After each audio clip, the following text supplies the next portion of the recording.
گفتوگوێن پرس و باس بابەتاکەین بە میوانداری زۆر بەڕێز دکتۆر ڕەبین ئەحمەد ڕووناک بێت دکتۆر سڵاو لەبێ بەخێرات سەرچاو زۆر بەخێر بێ دکتۆر مایشەکەت بینیوە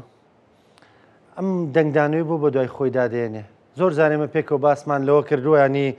کۆمەڵگەکەیمە زۆر کۆمەڵگێکی ڕووکەشگەرایە لەسەر ئەم بابەتە ڕووکەشیانە زۆر دەوەستێ زۆر دەنگدانەوەی گەورە دروست دەکا ینی بۆ ئەم جارە دیسانەوە کۆمەڵگی ئێمە بەدەنگ هاتووە لەسەر بابەتێکی هوەری لەم شێوەیە. زۆر سپاس کاگڕانکۆ سپاس بۆ بەرنامەکەت و سپاس بۆ ئەو بانکێشتە بە دیارێکی ئەحمەدی خانی دەست پێ یەکەم کە لە سەرەتای مەموزین دەیڵێ شەرحێ غەمێ دڵ بکەم فەسانە زین و مەمێ بکەم بەهانە. ئەحمەدی خانی دەڵێ من شتێک لە دڵما قوڵپەیە مەموزین بەهانەیە کە بیانوویەکە بۆ ئەوەی کە ئەوی لە دڵما قوڵپەیە بیڵێم. ئەم نمایشەش بۆ من بیانوویەکە بۆ ئەوەی کە ئەو جێکەوت و لێکەوتانە باس بکەم لەگەڵ جەنابەت کە هەستم پێ کردووە لە کۆمەلگای ئێمە کە لە ساناترین جوڵەیە کۆمەلگای ئێمە ئەبێ بە دوو بەرەی زۆر متەخاسمی متەشەدد کە هەردوو بەرەکە بە بڕوای متەوازیعانی من خزمەت بە یەک ئەجەنداکە ئەجەندای دەسەڵات ئەجەندایە کە دەسەڵات مەبەستێتی هەبێ پێی خۆشە هەبێ هەردووکیان بە کۆڵ ئاو دەگوێزنەوە بۆ ئاشی چینێکی ئەرستۆکراتی دەستڕۆشت و لە وڵاتە و ئامادەم ئەمە سلمێنم لەم بەرنامەی جەنابدا بەڵام شەرحێ غەمێ دڵ بکەم فەسانە ئەم سەمایە بکەم بەهانە. هیچ شتێک لە کۆمەلگای ئێمە هێندەی بانگەوازی ئەخلاقی خەڵک لە دەوری خۆی کۆناکاتەوە کاگڕانکۆ زۆر غەریبە هیچ ناڕێکیەک هیچ تێکچوونێک لە کۆمەلگای ئێمە هێندەی بانگەوازێکی ئەخلاقی کۆمەلگای ئێمە تەجنید ناکات کۆمەلگای ئێمە لەسەر یەک سفرە کۆ ناکاتەوە و بانگەوازی ئەخلاقیش مەبەستم لە بانگەوازی ئەخلاقی بەمانە عەقلانیەکەی ئەخلاق نییە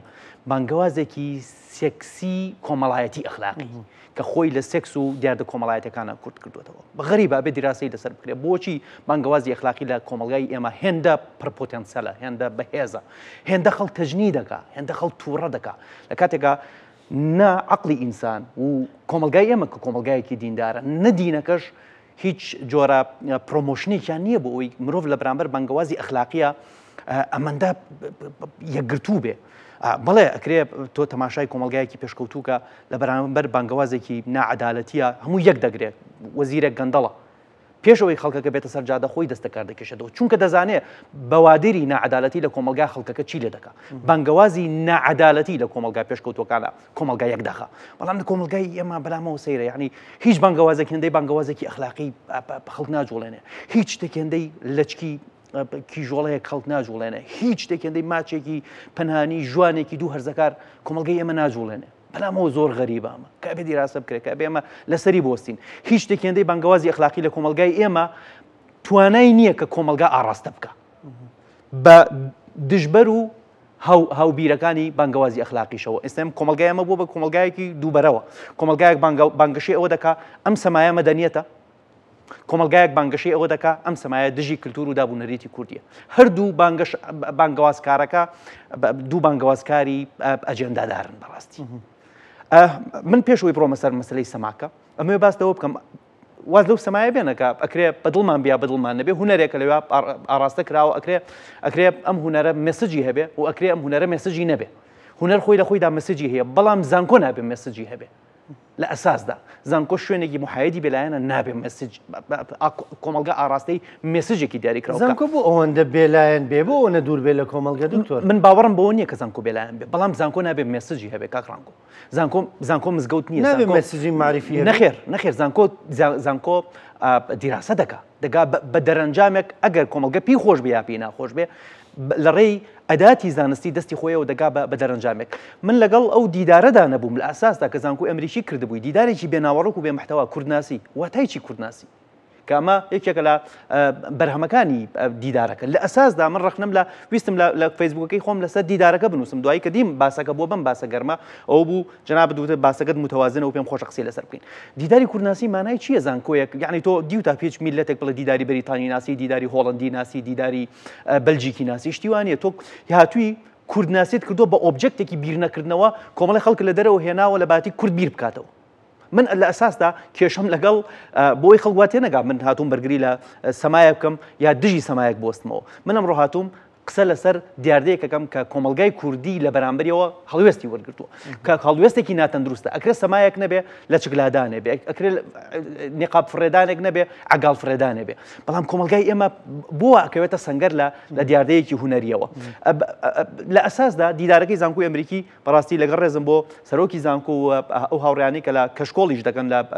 لە زانکۆی ئەمریکی دیدارەکەیان دیدارێکی زۆر زۆر بوو لە معریفەوە و ئەوەش کە لە زانکۆکەدا پەخش کرا بە بڕوای من هۆکارێک بوو بۆی خەڵکەکە زیاتر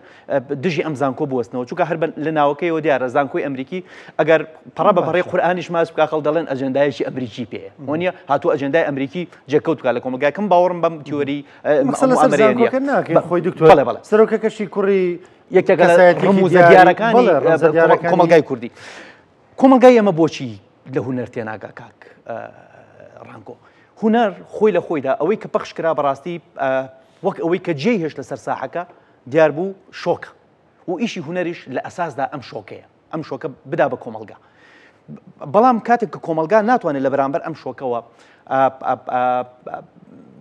لە شوێنێکی دروستە بوەستێ کاتێک کۆمەلگا لە شانۆ تێناگا کۆمەلگا لە شعر تێناگا کۆمەلگا بە مەبەست دەکرێتە کۆمەلگایەکی وەک ئەوەی جەنابەت ناوت لێنا کۆمەلگایەکی ڕووکەشگەرە ئەبێ ئێمە بین تحلیلی ئەو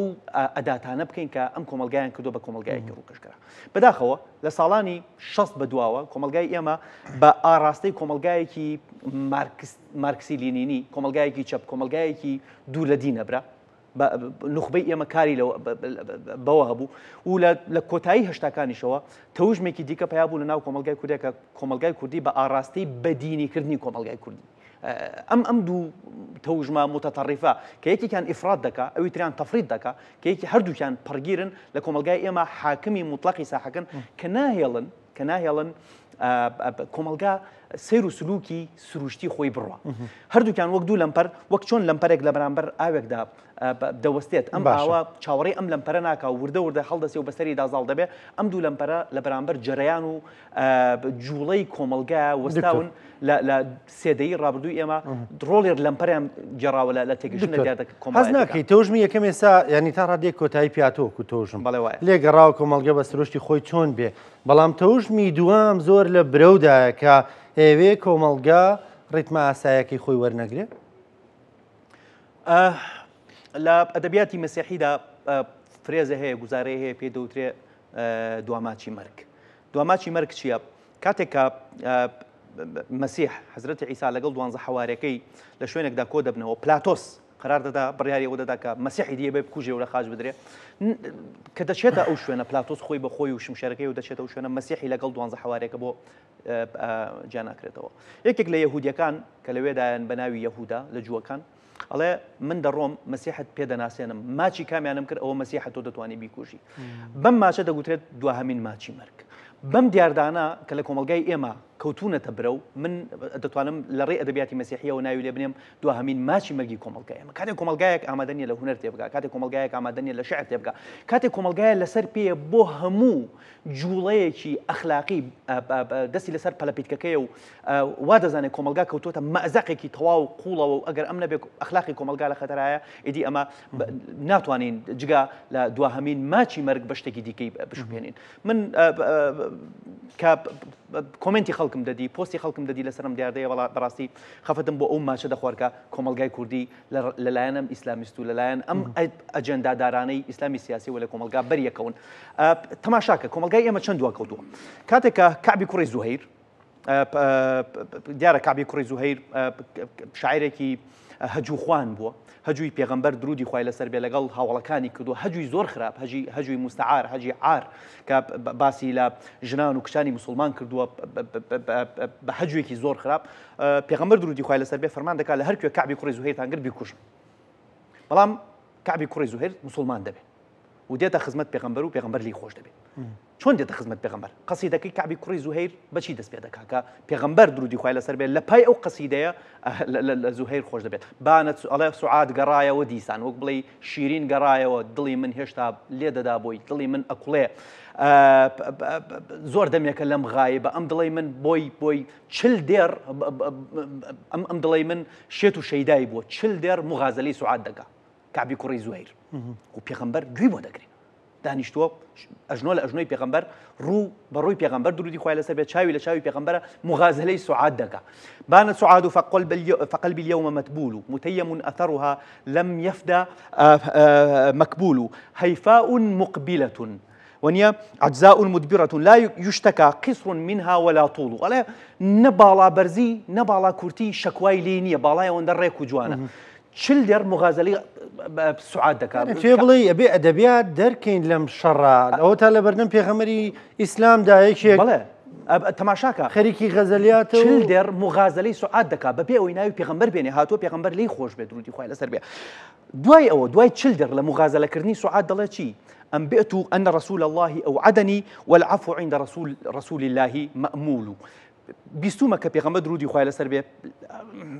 لێم خۆشە بێ و دڵنیاشم ئەو وعدی خۆی دەباتە سەر و دێتە سەر و دێڕێ کە هەموو ئیسلامیەکان شانازی پێوە دەکەن إن رسول الله لنور يستضاء به مهند من سيوف الله مسلول پێغەمبەری خدا شمشێرێکە لە شمشێرەکانی خدا تەماشاکە چل دێر مغازەلەی سوعاد دەکات و پێغەمبەر ناڵێ های بێ حیا های بێ حورمەت من دانیشتوم تۆ باسی سنگ و دەموچاو و خەت و خاڵی سوعاد دەکەی باسی لێ و باڵای سوعاد دەکەی لم يشتكى قصر منها ولا طول نباڵا بەرزی شەکوای لێ تەماشاکە دوای 1400 ساڵ ئێمە بەرگەی بەسیترین دیاردەی هونەری ناگرین کە وادانێ دژی ئیسلامامە وا دیارە نقاب فرێدان دژی ئیسلامە ئەو نقابەی کە لەوێ فرێدراوە ئەو حیجابەی لەوێ فرێدراوە دژی ئیسلامە ئەیامە دەکاتەوەی ئێمە بەم جۆرە سەنگەر لەم دیاردە هونەریە بگرین پتەیەونەتەوێ کۆمەلگا متەنەوعەکە کەسایەتێکی ئیسلامی دوێنێ لە با بڵێن دادگا بڵێن سکاڵی تۆمار کردووە ئەڵێ وازانە ئیسلام بێ خاوەنە یعنی وەکو خۆی بە ناوی ئیسلامەوە خۆی بە خاوەنی ئیسلام ئەزانێ و چۆ سکاڵای تۆمار کردووە بە ناوی ئیسلامەوە وەکو خاوەنی ئیسلام من و جەنابەت خۆمان بربژێر نەکردووە بۆ هیچ جۆرە پەرلەمانێک لەبەرەوە زۆر ئاسان ئەتوانین قسە بکەین ئەمڕۆ زۆر محاید بین من پێم وایە دنەی سیاسی و تای پێش هەڵبژاردن لە پێش ئەم جوڵانەوەیە بەشێکی زۆری دنەی سیاسی و تای هەڵبژاردن لە پێش خەڵکێکی عوام کە احترامن کە من وشەی عوام بەکاردەێنم ئێمەش تاکێکین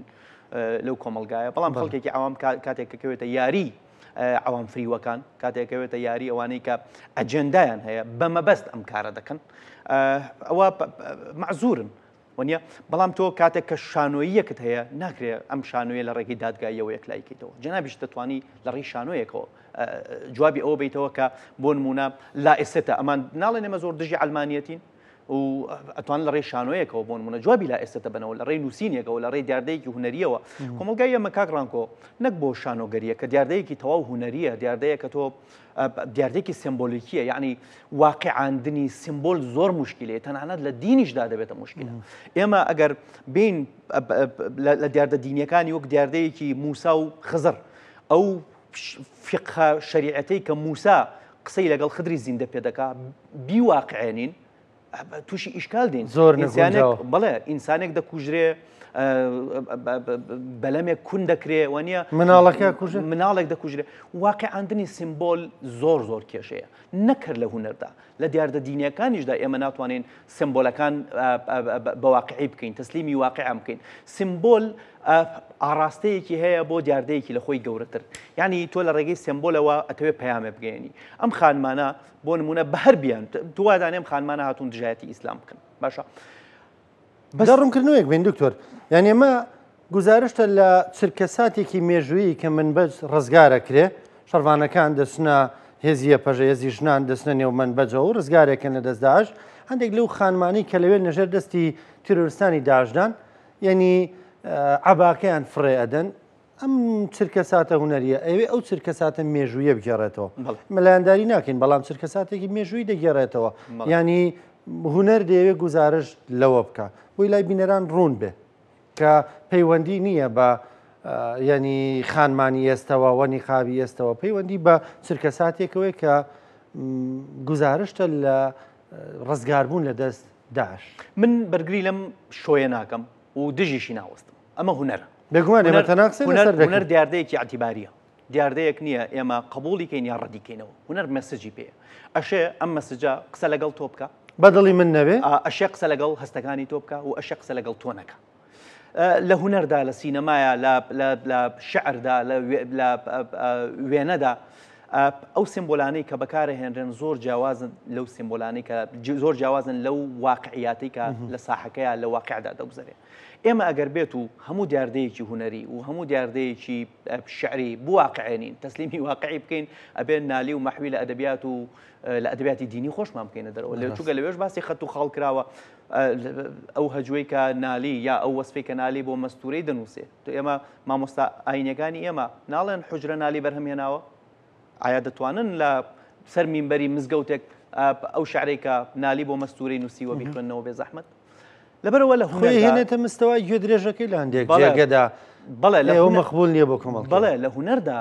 ئێمە دیاردەی سمبۆلیکیمان هەیە کاک ڕانکۆ هونەرە هونەر واقع نییە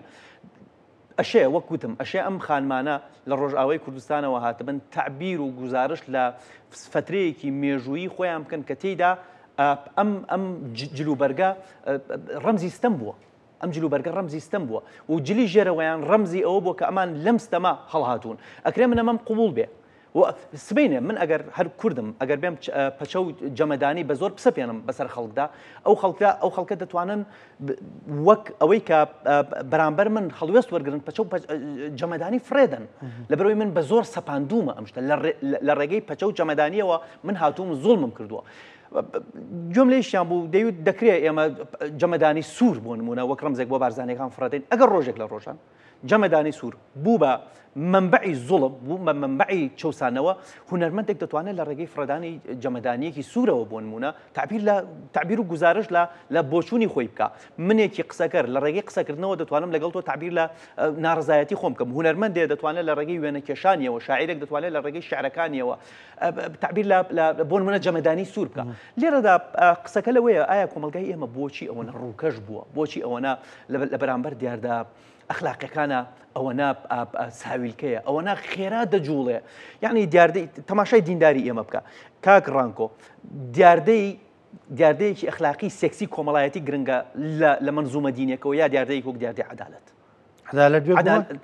پێغەمبەر درودی خوای لەسەر بێ لە پەیمانێکدا پێش ئەوەی بێ بە پێغەمبەر بە ناوی پەیمانی فزوڵ بەشداری دەکا کە تێیدا ئەبێ پشتی زەعیف بگیرێ دژی بەهێز ئەگەر بەهێزەکە زاڵم بوو کە دەبێت بە پێغەمبەر پەشیمان نابێتەوە لەم پەیمانی کە لەگەڵ ئینسانەکانی ڕۆژەکەی خۆیدا کردوێتی لەبەر ئەوەی پڕۆعەدالەت بووە لەبەرەوەی دیاردەکە باسی دیاردەیەکی عەدالەتە من پێم سەیرە ئەو هەموو دیاردە ناعەدالەتی لەم کۆمەلگای ئێمە ڕۆژانە چرکە بە چرکە دەجوڵێ بەڵام خەڵکی ئێمە ناجوڵێ بەڵام لە بەرامبەر دیاردەیەکی ئەخلاقی لەم شێوەیەوە هەمووی مجەنەت دەبێت کاک ڕانکۆ بیرمان نەچێ ئێمە ڕۆژ هەفتانە خەڵکی شارەکانی کوردستان بێدەنگ قڕوقە بدەشنە ناو مێزگرد و کۆڕ و کۆبوونەوەی مامۆستایانی ئاینی ئێمەوە کەس بۆی نییە قسە بکە مامۆستایەکی ئاینی قسە دەکا هەفتانە پێش ئەوەی تەنانەت ئەم شانۆگەرێش پەخش بکرێ ئایا کاریگەری ئەو مێزگرد و وتاری جومعانە چی بووە لەسەر کۆمەلگای ئێمە و شانۆیەکی لەم جۆرە لەرزانوێتی موسا عەندەرەوێتە گەر زمانەکەی من ستونی دەوڵەتەکەی تۆ بلەرزێنە دیارە ستونی دەوڵەتەکەی تۆ لەسەر خاکەکەی منە ئەگەر بێت و شانۆیەکی لەم شێوەیە کۆمەڵێک کە تۆ هەنێک بە زەعیفە ناویان دەبن ستونی ئیمانەکەی تۆی لەرزان دەبێ کەواتە ئەم هەموو وتار و سیمینار و گرفت لە ئیمانەکەی توایە یعنی گرفت کەواتە دیارە گرفتێکەیە من و جەناب وەکو دوو ئینسانی متەدەین قساکەین من و جەناب وەک دوو بەڵام کاتێک کە تۆ تەماشای کۆمەلگاکەی خۆت دەکەی هیچ کۆمەلگایە کاک ڕانکۆ بە زەبری هێز هیچ دەسەڵاتێک نەیتوانی وە کۆمەلگایەک بە زەبری هێز بەرەو ئایدۆلۆژیا بەرەو دینێک بەرەو ئیمانێکی دیاریکراو ببات کۆمەلگای ئێمە تەماشا کەوتوتە ژێر دوو تەوژم تەوژمێکی پانئێرانیزم پانئێرانیزمی شیعی و تەوژمێکی پانتورکیزمی بە کەمالی دژە دینەکان لە وڵاتی ئێمە پیان وایە لە ئێرانێکدا دەژین کە دین و ئیمان بە زەبری سوڵتا سەپێنراوە ئەگەر ئەمان نەبن سبەینێ ئیسلامی سیاسی دێت و ئەم پەچە و عەبا و جەمەدانیانە فەرزەکە بەسەر کۆمەلگایە بەشی دووهەمی کەوتونەتە ژێر کاریگەری ئەو تەحریمەی کە مستەفا کەمال ئەتاتورک لە 80 ساڵی ڕابردووە لە تورکیا ئەنجامیدا بوو پیان وابوو ئەگەر ئەمان نەبن بەڵێ لایکەکان لا ئێستتا دێت وەک مستەفا کەمال ئەتاتورک قورئان و دین و سەرپۆش و هەمووی قەدەغە دەگا لە کاتێکا هەردوو ئەم بەرەیە لە جەهلێکی مڕەکەبدا دەژین ئێمە نە لە ئێران دەژین کە دین بە زەبری سوڵتە سەپێنرابێ نە لە تورکیایەکی کەمالیشدا دەژین کە 80 ساڵ دین بە زەبری ئاگر و ئاسن قەدەغە کرابێ ئێمە لە کۆمەلگایەکی کوردیا دەژین کە دۆخی دین و مرۆڤی کورد وەکو دۆخی گۆشت و نینۆک وایە دۆخێکی کللتوری هەبوو دین لە کۆمەلگای ئێمە هەرگیز دۆخێکی بە زۆر سەپێنرا و یا دۆخێکی بە زۆر تحریم کرا و نەبوو لەم کۆمەلگای ئێمە من پێم وایە ئەم شانۆیە ئەم شانۆگەریە لەوانەیە بەنسبەت ڕۆژاوای کوردستان مەستێکی زۆر باش بێ مێستەکە لەوێ بگا بەڵام کاتێک لە کۆمەلگایەکی وەکو کۆمەلگای سلێمانیە بۆ نمونە هەر ئەجەندایەکی لە پشتەوە بێ کە من کارم بە ئەجەندایەکەیەوە نییە بەڵام پێم وایە زانکۆ شوێنی ئەوە نییە کە مێسج با بە خەڵک لێرا من ڕخنەکەم لە زانکۆی ئەمریکی ئەمەیە زانکۆ شوێنی مێسج بڵاوکردنەوەی مێسج نییە ئەکرێ دیراسە لەسەر داعش بکرێ ئەکرێ لە هۆڵێکی بۆ نمونە شاری سلێمانیدا ئەم شانۆیە پخش بکرێ و ئێمە بڕێن بۆ سەیری ڕخنەکەی من لێرەدا ئەمەیە کاتێک زانکۆ دێت وەک لایەندار دەردەکەوێت و خەڵکیش دێن ئەمە تاواکەم خەڵکیش دێن زانکۆی ئەمریکی لە سلێمانی بتەوێنێتەوە خزمەتێکی باشی کوڕکچی ئەو شارەی کردووە من خەڵکێک دەناسم لێرە کە خەڵکی شارەکەی منن لە ڕێگەی زانکۆی ئەمریکیەوە توانیویانە بگەن بە کۆمپانیایکی گەورەی وەکو مێتاو ببن بە جەنەرال مانێجەر